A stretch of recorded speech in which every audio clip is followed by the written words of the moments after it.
क्या आप जानते हैं कि हमारे संकट मोचक हनुमान जी का जन्म कैसे हुआ? आज हम बात करेंगे उस पराक्रमी योद्धा की, जिनका जीवन केवल प्रभु श्री राम के चरणों में ही समर्पित था। तो आप सनातन सफर को सब्सक्राइब करें और चलिए शुरू करते हैं। समुद्र मंथन के समय भगवान विष्णु ने मोहिनी रूप धारण किया था। उनका अति सुंदर रूप देख सभी दानव मोहित हो गए थे। ये रूप इतना मनमोहक था कि भगवान शिव भी उसे देखकर स्तब्ध रह गए।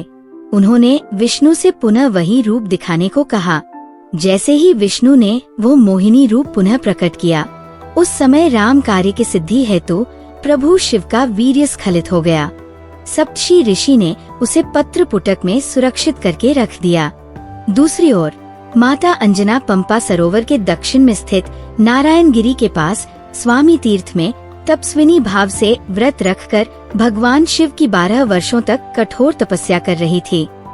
ऋषियों की सेवा करते हुए उन्होंने वरदान प्राप्त किया कि उनका पुत्र अत्यंत बलशाली होगा और रामावतार में श्री राम की सेवा के लिए समर्पित रहेगा। और फिर नियति के समय पर वायुदेव ने वो शिवजी का सुरक्षित वीर्य माता अंजना के गर्भ में कान के रास्ते स्थापित किया और इस तरह जन्म हुआ संकटमोचन महाबली हनुमान जी का। इसी कारण वे वायु पुत्र या पवन पुत्र भी कहे जाते हैं। आश्चर्यजनक बात यह है कि जब हनुमान जी का जन्म हुआ, वो पहले से ही आभूषणों से सुशोभित थे। उनका तेज सूर्य के समान था और उनके कानों में कुंडल विद्युत के समान चमक रहे थे। हनुमान जी का पूरा जीवन एक ही संकल्प पर आधारित था, श्री राम सेवा। उन्होंने कभी किसी अन्य चीज को महत्व नहीं दिया। आइए जानते हैं वो किस्से जो उन्हें श्री राम के सबसे बड़े भक्त सिद्ध करते हैं।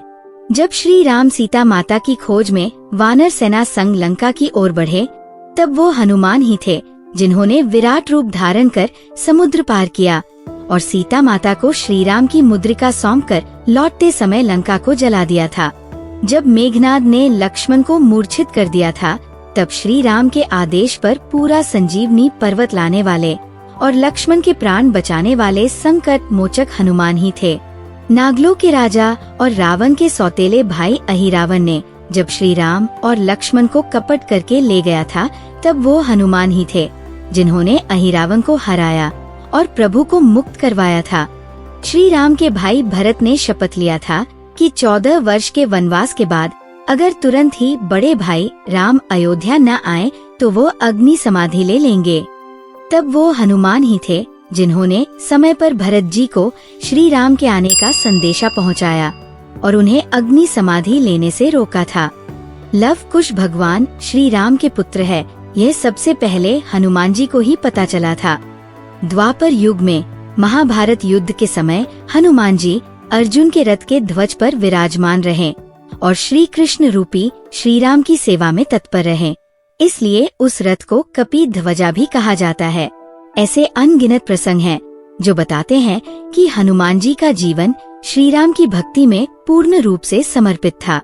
ये भी कहा जाता है कि आज भी जहाँ भी रामचरितमानस का पाठ होता है या श्री राम का नाम लिया जाता है, वहाँ हनुमान जी अदृश्य रूप में उपस्थित रहते हैं। तो चलिए इस हनुमान जयंती पर हम भी एक संकल्प लें। हर दिन श्री राम का नाम लें, हनुमान चालीसा का पाठ करें और अपने जीवन को भयमुक्त व संकट मुक्त बनाएं। अगर आपको ये वीडियो अच्छा लगा हो तो लाइक करें, शेयर करें, अपने विचार कमेंट करें और सनातन सफर को सब्सक्राइब करना न भूलें। बोलिए संकटमोचन हनुमान की जय।